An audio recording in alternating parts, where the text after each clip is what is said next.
¿Qué pasa? Os traigo un vídeo sobre el Aston Villa de Unai Emery, donde como siempre os voy a traer pizarras tácticas y ejemplos en juego real para que podáis calcar sus tácticas en FC24. Y es que este Aston Villa de Unai Emery es un equipo muy camaleónico, donde normalmente siempre trata de sacar el balón desde atrás con paciencia y tratar de progresar con combinaciones cortas, pero nunca se niega a realizar transiciones y a realizar también una presión alta arriba y tratar de recuperar rápidamente el balón con posesiones largas, pero hay otras situaciones en las que si van por delante del marcador o si es un partido distinto y lo plantean un poco más defensivo, también son capaces de defender su área con siempre una línea muy alta tirada el fuera de juego. Así que, como podéis ver, la formación utilizada es un 4-4-2 contención, que realmente este es el básico, pero lo vamos a transformar a este 4-4-2 que va a ser una especie de 4-2-3-1 realmente, donde como podéis ver las posiciones que hemos cambiado es la de McGinn, que lo hemos cambiado a que sea un extremo izquierdo, muy metido por dentro, lo hemos metido mucho más por dentro de lo que estaba. A Tielemans lo que hemos hecho es ponerlo de medio ofensivo derecho, en una posición como si fuese una especie de media punta diestro, que es lo que hará cuando tengamos el balón. Bailey lo hemos dejado abierto en derecha con el doble pivote y Watkins metido como delantero centro mucho más céntrico de lo que nos daba en la versión original. Entonces, como podemos ver, la formación básica en el papel podríamos decir que es un 4-2-3-1, pero realmente ni en defensa ni en ataque se mantiene este 4-2-3-1. ¿Por qué? Porque cuando el Aston Villa no tiene el balón, lo que sucede es que forman un 4-4-2, donde Tielemans y Watkins forman la doble punta, y Tielemans normalmente un poco más atrasado y a veces es incluso también media punta, con McGinn, Bailey abiertos y Douglas Luiz y Camará en el doble pivote.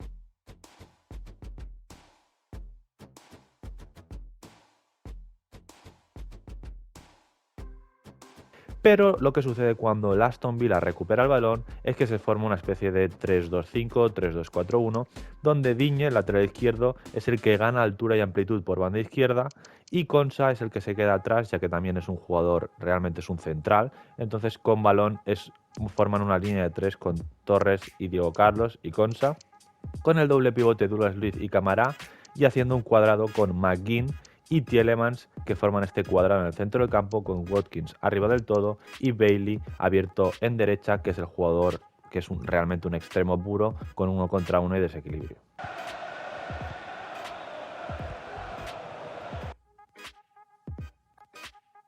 Entrando a los movimientos más habituales del Aston Villa cuando tiene el balón y cuando no lo tiene, algo que hace mucho es sacar el balón desde atrás. Y una jugada que se puede ver es que ya que abren mucho a los jugadores cuando tienen el balón, sobre todo en su campo, lo que sucede a veces es que aprovechando que McGinn se mete un poco más por dentro, los centrales buscan, sobre todo Pau Torres en este caso si es por izquierda, un pase filtrado para McGinn, donde si la presión es alta del equipo rival, y consigue girarse McGinn, puede buscar el pase al espacio para Watkins, que corre al espacio y se pueden salir de esa presión y generar una transición ofensiva.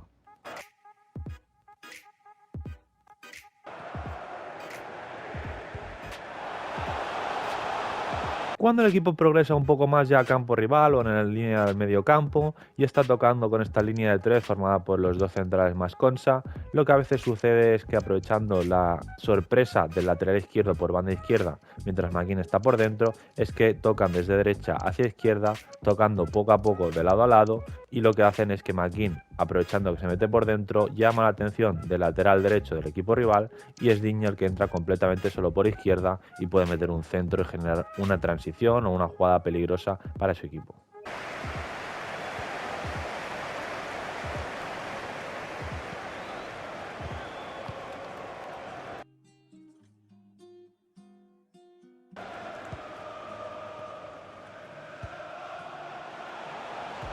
Algo con lo que juega mucho el Aston Villa es siempre aprovechando este cuadrado en el centro del campo que se forma con Tielemans, McGinn un poco en la posición más superior y Douglas Luiz y Camará en la posición más atrasada, es tratar de encontrar siempre al hombre libre. Y normalmente si los mediocampistas del equipo rival son 3 o son 2, siempre van a dejar algún jugador libre. Y eso es lo que trata de encontrar el Aston Villa desde los centrales o desde los mismos pivotes, buscando terceros hombres para encontrar a tanto McGinn como Tielemans entre líneas y poder progresar el balón y generar ahí el peligro.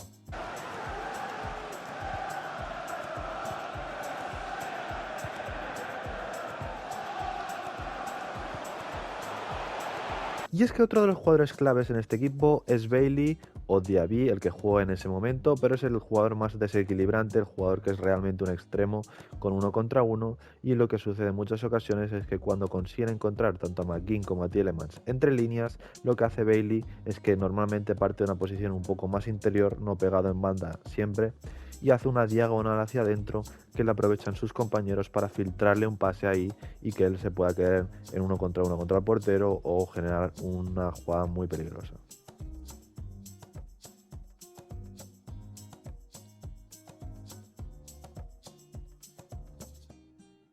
Y en cuanto al sistema defensivo, hay dos cosas claves. Una sobre todo es la línea del fuera de juego, donde el Aston Villa siempre la tira muy alta, aunque no siempre haga una presión alta arriba, pero sí que tira la línea muy alta. Por tanto, siempre vamos a tener una línea altísima cuando tiene el balón y vamos a tratar de tirar el fuera de juego. Y la otra es que cuando están defendiendo y pueden robar, les gusta mucho realizar transiciones, sobre todo aprovechando la velocidad de Watkins y de Bailey, que son dos jugadores muy rápidos, y sobre todo Watkins, que es el delantero centro, busca mucho los desmarques a las espaldas de los centrales y los laterales, y Bailey también, para generar esas transiciones peligrosas. Así que vamos a pasar a las tácticas y en estilo defensivo equilibrado, porque queremos tanto poder hacer presión alta como a veces replegar un poco más. Anchura del equipo 40, el Aston Villa siempre está muy juntitas sus líneas, y profundidad 75. Hemos comentado que la línea, sea hagan presión alta o no hagan presión alta, siempre es muy alta la línea del equipo. En ofensiva juega un equipo balanceado para que podamos hacer tanto posesiones largas como transiciones y pases directos, porque queremos que los jugadores, sobre todo Watkins y Bailey, corran al espacio, que es lo que suelen hacer, y buscar esos balones para que generen peligro. En anchura 60, ya que hemos comentado que sobre todo en salida de balón amplían mucho las líneas y se abren mucho para dar salida de balón a sus compañeros, y futbolistas en el área 7, ya que cuando llegan por los lados acumulan mucha gente dentro y les gusta también meter centros para llegar a los compañeros. Así que vamos a pasar a las instrucciones y al portero vamos a ponerle sale por los centros portero líbero para que esté atento cuando pongan balones por encima, ya que tenemos la línea muy alta. A los centrales no les vamos a tocar nada, y a Konsa, el lateral derecho, que va a estar fijado en la línea de 3 con los dos centrales, vamos a ponerle quedarse atrás y adelantarse. Adelantarse importante también, porque cuando Bailey se mete por dentro sí que es cierto que a veces puede subir también y progresar, por tanto con adelantarse, aunque tenga que quedarse atrás, podrá también subir si Bailey se mete por dentro. Digne le pondremos unirse al ataque y adelantarse, ya que va a ser el que esté dando la amplitud por banda izquierda. Al doble pivote les vamos a dejar en quedarse atrás al atacar, cubrir el centro, y a Cámara lo mismo, cubrir el centro y quedarse atrás al atacar. A McGinn por izquierda le dejaremos en apoyo defensivo básico, correr hacia adentro para que se forme ese cuadrado en el centro del campo, y lo demás lo dejaremos en entrar al área por los centros y nada más. A Tielemans lo dejaremos en apoyo básico, carreras básico, básico, todo básico para Tielemans. Y a Bailey lo dejaremos también en básico, básico, ganar la espalda para que busque constantemente esos desmarques en diagonal y esa espalda de su lateral, lo demás en básico. Y finalmente a Watkins lo dejaremos en equilibrado, porque así tanto puede caer por los lados como quedarse en el centro, y ganar la espalda porque, como hemos comentado, es un jugador que constantemente busca el pase al espacio, ya que es muy veloz. Así que hasta aquí el vídeo del Aston Villa de Unai Emery, y como siempre quiero que ponáis por los comentarios cualquier idea, cualquier cosa, cualquier vídeo, en los comentarios os estaré leyendo.